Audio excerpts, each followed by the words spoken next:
And welcome back to Indie Now. So we're back right now with the Film Yap. So he always lets us know the pros and the cons of some of the new movies that are coming out. Chris Lloyd, so thank you so much for joining us today. Always good to be here. Chris, we love having you here. So we have to talk about this first movie, King Richard. I am so excited about this. I was like getting teary-eyed just watching the trailer. It's one of those. What do we need to know about it, Chris? Yeah, definitely kind of a three-hanky movie. This is a biopic of Richard Williams, which you may not know that name, but he is the father of Serena and Venus Williams, of course, Right. the tennis greats.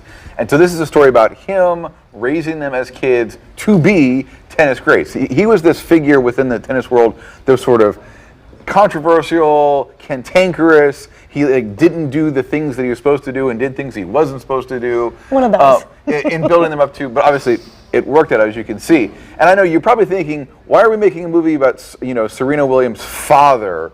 Rather, it's like, let's make a movie about Babe Ruth's father. Right. But really, I think this is a story they wanted to tell. The sisters are executive producers on the film. And it's kind of what do you expect? It's very heartwarming, some kind of contentious moments, but really just because he was kind of a scratchy guy who didn't get along with everybody. But Will Smith is this, I think we're going to see, Will Smith's kind of been laying low the last few years. He has, So yeah. this is him, I think, coming back into dramatic movies with a big thing. And I think he's definitely pushing for those awards, and we're going to see him in those nominations. Making a comeback. Yeah, it looks like a great film. Yeah, absolutely. Speaking of great films, Kurt and I were actually just talking about this because obviously Kurt Vonnegut is such a big part of our community here. This film has been years in the making, this next one, Yeah, to say the least. Vonnegut, Unstuck in Time, Yes. a biopic, of course, of the legendary Hoosier author. And literally, the filmmaker, Robert Weedy, started talking to him back in the early 1980s. Wow. And they shot some stuff, but then life would intrude, and then they shot some more stuff, and then he came back here in the 90s and they shot some stuff.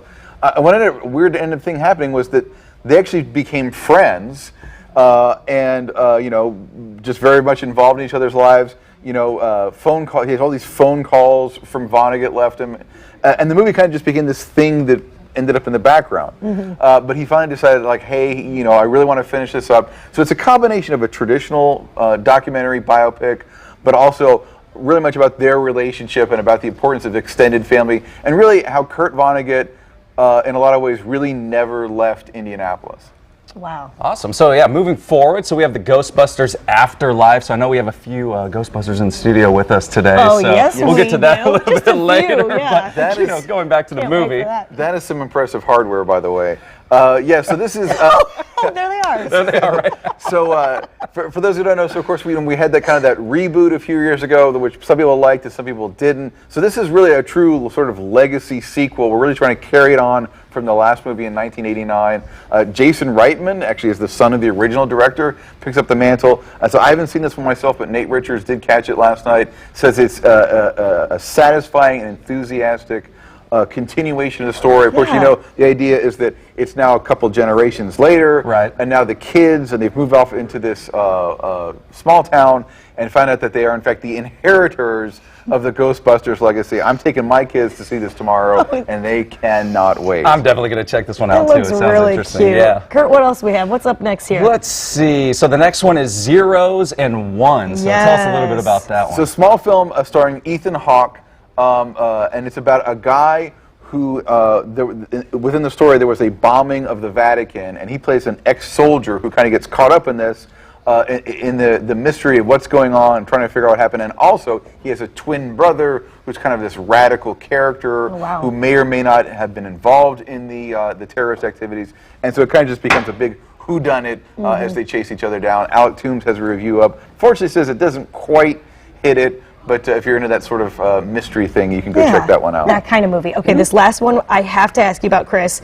It's called The Wheel of Time, and I saw you described it as Amazon's attempt at Game of Thrones, and my ears perked because I love Game of Thrones. Yes. What do I need to know? Am I going to be disappointed? What do you I think? don't think so, but if you're into Game of Thrones, if you're like me, I was like a Dungeons and Dragons nerd growing up. Okay. I mean, so this stuff is just like straight into my veins. Anything sword and sorcerer, I'm going to love. I'm with you on that. Rosamund Pike, and a heads up, this is based on a 17-book series, if you can believe Wow. it. We'll have to see if they actually get to all of them. Rosamund Pike headlines as sort of the head of the Aes Sedai, which is an all-female sorceress, people who are sort of running the world.